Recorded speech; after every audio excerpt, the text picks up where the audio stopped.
दोस्तों इस वीडियो में बात करेंगे भारत के प्रथम शताब्दी ईसा पूर्व क्षत्रिय सम्राट राजा विक्रमादित्य के बारे में।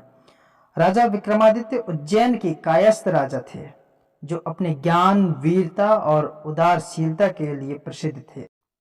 उन्होंने पूरे एशिया पर अपना शासन व्यवस्थित किया था। वे क्षत्रिय सम्राट थे। उनके पिता का नाम राजा गर्दभिल्ल था। सम्राट विक्रमादित्य ने शकों को पराजित किया था। उनके पराक्रम को देखकर के उन्हें महान सम्राट कहा गया और उनके नाम की उपाधि कुल 14 भारतीय राजाओं को दी गई है। विक्रमादित्य की उपाधि भारतीय इतिहास में बाद के कई अन्य राजाओं ने प्राप्त की थी, जिनमें गुप्त सम्राट चंद्रगुप्त द्वितीय और सम्राट हेमचंद विक्रमादित्य, जो कि हेमू के नाम से प्रसिद्ध थे। राजा विक्रमादित्य का नाम विक्रम और आदित्य के समास से बना है, जिसका अर्थ पराक्रम का सूर्य या सूर्य के समान पराक्रमी। उन्हें विक्रम या विक्रमार्क भी कहा जाता है। अनुसृत विक्रमादित्य संस्कृत और भारत के क्षेत्रीय भाषाओं दोनों में एक लोकप्रिय व्यक्तित्व हैं।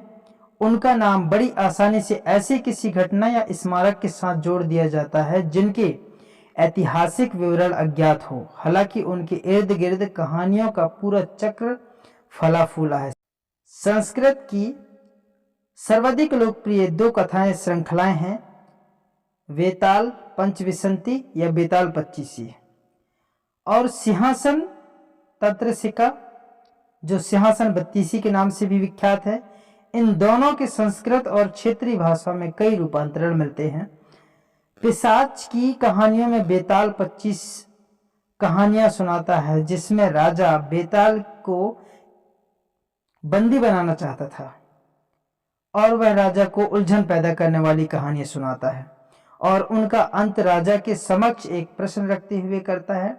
वस्तुतः पहले एक साधु राजा से विनती करते हैं कि वे बेताल से बिना कोई शब्द बोले उसे उनके पास ले आएं, नहीं तो बेताल उड़कर वापस अपनी जगह चला जाएगा। राजा केवल उस स्थिति में ही चुप रह सकते थे जब वे उत्तर ना जानते हों, अन्यथा राजा का सिर फट जाता था।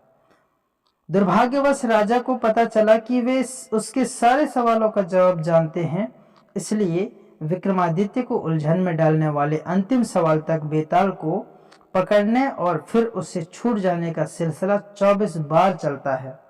इन कहानियों का एक रूपांतरण कथा सरित सागर में देखा जा सकता है।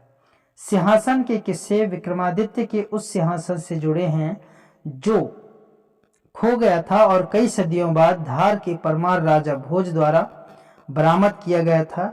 स्वयं राजा भोज भी काफी प्रसिद्ध से और कहानियों की श्रृंखला उनकी सिंहासन पर बैठने के प्रयासों के बारे में है। इस सिंहासन में 32 पुतलियां लगी हुई थी जो बोल सकती थी और राजा को चुनौती देती हैं कि राजा केवल उस स्थिति में ही सिंहासन पर बैठ सकते हैं यदि वे इनके द्वारा सुनाई जाने वाली कहानियों में विक्रमादित्य की तरह उदार हैं। इससे विक्रमादित्य की 32 कोशिशें और 32 कहानियां सामने आती हैं और हर बार भोज अपनी हीनता स्वीकार करते हैं। अंत में पुतलियां उनकी विनम्रता से प्रसन्न होकर के उन्हें सिंहासन पर बैठने देती हैं। महाराज विक्रमादित्य ने अपने सभा में नवरत्नों को रखने का प्रचलन सर्वप्रथम किया था।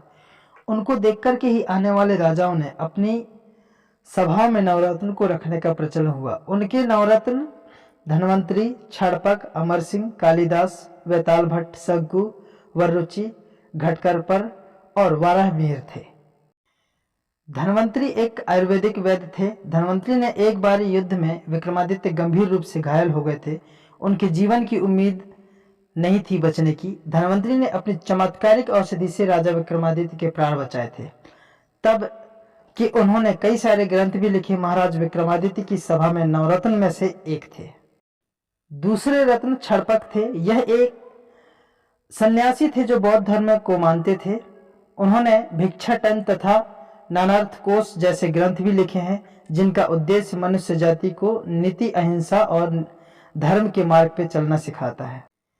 तीसरा अमर सिंह एक महान विद्वान थे जिनको पंडितों का पिता कहा जाता है। उन्होंने ही शब्दकोश का निर्माण किया और बोध गया के मंदिर में अमर सिंह का शिलालेख यह बताता है कि उन्होंने ही मंदिर का निर्माण करवाया था।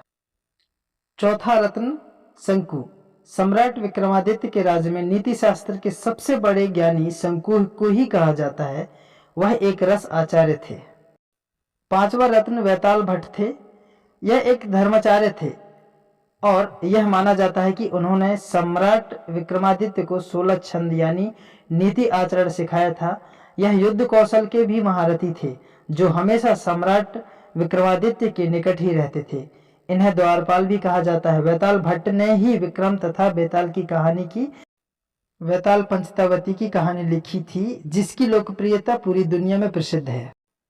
छठवां रत्न है घटकपारा। एक संस्कृत विद्वान थे। उन्होंने यह प्रतिज्ञा ली थी कि जो भी उन्हें अनुप्रास और यमक में हरा देगा वह उनके घर पर फूटे हुए घड़े से पानी भरेंगे, क्योंकि उस समय तक उनसे बड़ा कोई भी सांस्कृतिक विद्वान नहीं था।